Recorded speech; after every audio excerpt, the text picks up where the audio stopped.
Terima kasih atas kesempatan. Perkenalkan, nama saya Della Kristia Destri Saerang, NIM 19304125, kelas akuntansi D. Dan saat ini saya akan menjelaskan tentang materi standar profesional akuntansi publik. Baik, kita masuk pada materi. Pertama-tama kita harus tahu apa itu standar profesional akuntansi publik. Standar Profesional Akuntansi Publik atau SPAP adalah kodifikasi berbagai pernyataan standar teknis yang merupakan panduan dalam memberikan jasa bagi akuntansi publik di Indonesia. Yang berikut kita harus tahu siapa yang membuat standar-standar profesional akuntansi publik atau SPAP. Jadi, Standar Profesional Akuntansi Publik atau SPAP dikeluarkan oleh Dewan Standar Akuntan Publik Institut Akuntan Publik Indonesia atau DSPAP IAP. Saat ini kita masuk pada standar-standar profesional akuntansi publik, di mana standar-standar profesional akuntansi publik dibagi menjadi 5 standar. Yang pertama, standar auditing, kedua standar atestasi, ketiga standar jasa akuntansi dan review, yang keempat standar jasa konsultasi, dan yang kelima standar pengendalian. Yang pertama, kita akan membahas tentang standar auditing. Standar auditing merupakan panduan audit atas laporan keuangan historis yang terdiri dari 10 standar dan dirinci dalam bentuk pernyataan standar auditing atau PSA, termasuk interpretasi pernyataan standar auditing atau IPSA. Standar ini bersifat mengikat bagi anggota Ikatan Akuntan Indonesia yang berpraktik sebagai akuntan publik, sehingga pelaksanaannya bersifat wajib. Standar auditing terdiri dari 3 standar umum, 3 standar pekerjaan lapangan, dan 4 standar pelaporan. Yang pertama, standar umum, di mana standar umum dibagi menjadi 3 poin. Poin yang pertama, audit harus dilaksanakan oleh seorang atau lebih yang memiliki keahlian dan pelatihan teknis yang cukup sebagai auditor. Poin yang kedua, dalam semua hal yang berhubungan dengan perikatan, independensi dalam sikap mental harus dipertahankan oleh auditor. Dan yang ketiga, dalam pelaksanaan audit dan penyusunan laporannya, auditor wajib menggunakan kemahiran profesionalnya dengan cermat dan seksama. Dan yang kedua, standar pekerjaan lapangan, di mana standar pekerjaan lapangan dibagi juga menjadi 3. Yang pertama, pekerjaan harus direncanakan sebaik-baiknya, dan jika digunakan asisten harus disupervisi dengan semestinya.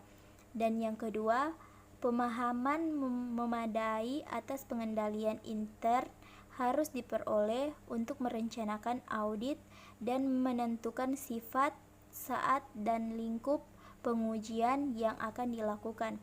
Dan yang ketiga, bukti audit yang kompeten yang cukup harus diperoleh melalui inspeksi, pengamatan, permintaan keterangan, dan konfirmasi sebagai dasar memadai untuk menyatakan pendapat atas laporan keuangan yang diaudit. Yang ketiga, standar pelaporan. Standar pelaporan dibagi menjadi 4. Yang pertama, laporan auditor harus menyatakan apakah laporan keuangan telah disusun sesuai dengan prinsip akuntansi yang berlaku umum di Indonesia. Kedua, laporan audit harus menunjukkan atau menyatakan jika ada ketidakkonsistensian penerapan prinsip akuntansi dalam penyusunan laporan keuangan periode berjalan dibandingkan dengan penerapan prinsip akuntansi tersebut dalam periode sebelumnya. Ketiga, pengungkapan informatif dalam laporan keuangan harus dipandang memadai kecuali dinyatakan lain dalam laporan auditor. Dan yang keempat, laporan auditor harus membuat suatu pernyataan pendapat mengenai laporan keuangan secara keseluruhan atau suatu asersi Hai, pernyataan demikian tidak dapat diberikan. Jika pendapatan secara keseluruhan tidak dapat diberikan, maka alasannya harus dinyatakan.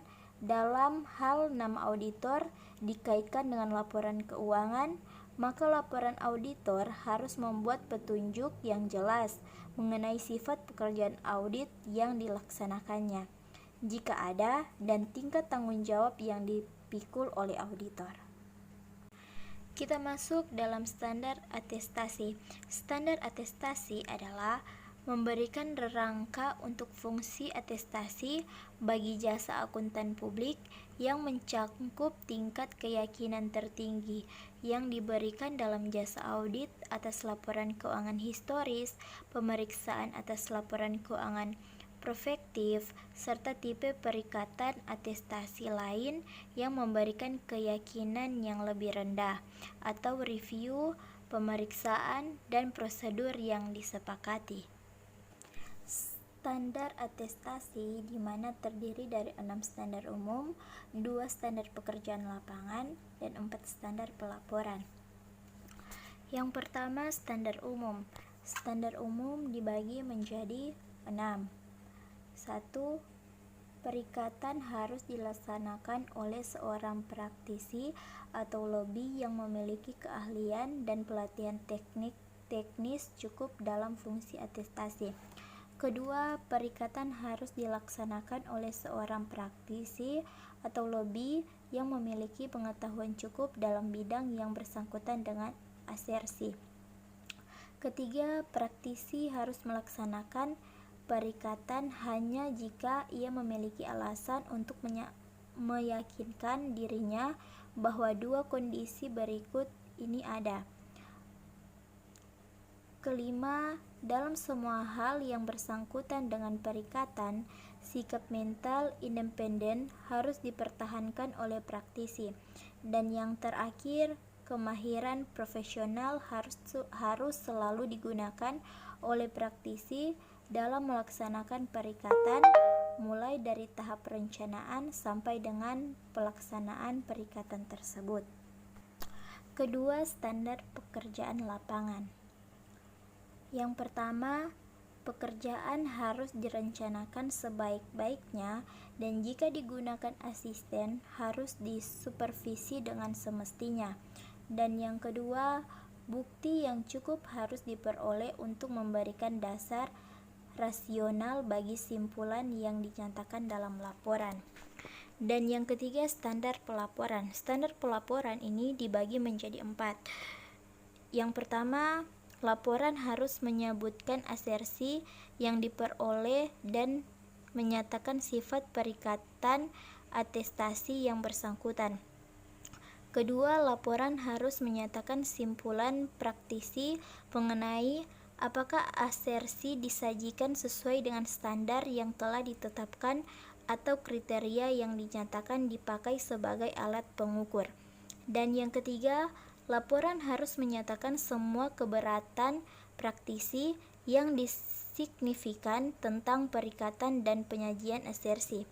Dan yang keempat, laporan suatu perikatan untuk mengevaluasi suatu asersi yang disusun berdasarkan kriteria yang disepakati atau berdasarkan suatu perikatan untuk melaksanakan prosedur yang disepakati harus berisi suatu pernyataan tentang keterbatasan pemakaian laporan hanya oleh pihak-pihak yang menyepakati kriteria atau prosedur tersebut. Kita masuk dalam standar jasa akuntansi dan review. Apa sih itu standar jasa akuntansi dan review? Standar jasa akuntansi dan review adalah memberikan rangka untuk fungsi notatestasi bagi jasa akuntan publik yang mencakup jasa akuntansi dan review, dirinci dalam bentuk pernyataan standar jasa akuntansi dan review atau PSAR, dan berfungsi mengikat akuntan publik sehingga pelaksanaannya wajib.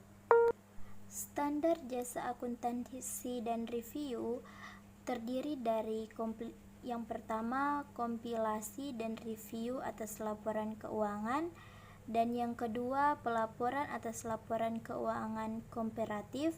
Dan yang ketiga, laporan kompilasi atas laporan keuangan yang dimasukkan dalam formulir tertentu.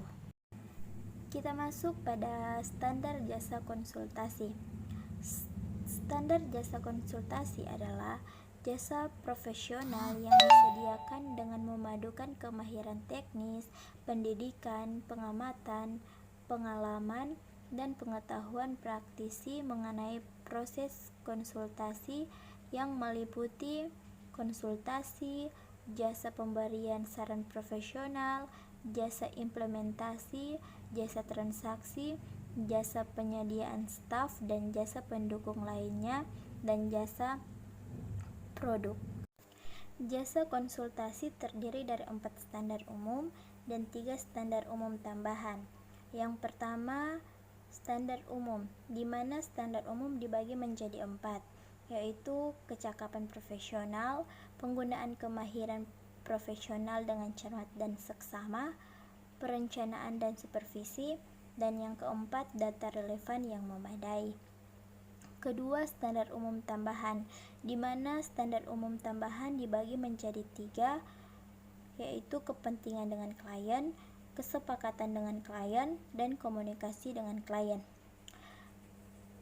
Kepentingan dengan klien adalah dalam setiap perikatan, praktisi harus melayani kepentingan klien untuk mencapai tujuan yang telah ditetapkan dalam kesepakatan dengan klien dengan tetap mempertahankan integritas dan objektivitas. Dan yang kedua, kesepakatan dengan klien. Kesepakatan dengan klien ini dimaksud dengan praktisi harus mencapai kesepakatan baik secara lisan maupun tulisan dengan klien mengenai tanggung jawab masing-masing pihak dan sifat, lingkup, dan keterbatasan jasa yang akan disediakan, dan mengubah kesepakatan tersebut apabila terjadi perubahan signifikan selama masa perikatan. Dan yang ketiga, komunikasi dengan klien. Praktisi harus memberitahu kliennya tentang adanya benturan kepentingan, keraguan signifikan yang berkaitan dengan lingkup dan manfaat suatu perikatan, dan temuan atau kejadian signifikan selama periode perikatan. Kita masuk dalam standar pengendalian. Standar pengendalian adalah memberikan panduan bagi kantor akuntan publik dalam melaksanakan pengendalian kualitas jasa yang dihasilkan oleh kantornya dengan mematuhi berbagai standar yang diterbitkan oleh Dewan Standar Profesional Akuntan Publik dan aturan etika kompartemen akuntan publik. Jadi saya berikan penjelasan, setiap kantor akuntan publik wajib memiliki sistem pengendalian mutu dan menjelaskan unsur-unsur pengendalian mutu dan hal-hal yang terikat dengan implementasi secara efektif sistem tersebut. Jadi di standar pengendalian dia memiliki unsur-unsur sistem pengendalian mutu. Yang pertama, independensi, kedua penugasan personal, ketiga konsultasi, keempat supervisi, kelima pemekerjaan, keenam pengembangan profesional, ketujuh promosi, dan kedelapan penerimaan dan keberlanjutan klien, dan yang kesembilan inspeksi. Itulah unsur-unsur sistem pengendalian mutu. Itulah penjelasan singkat dari saya. Diucapkan banyak-banyak terima kasih.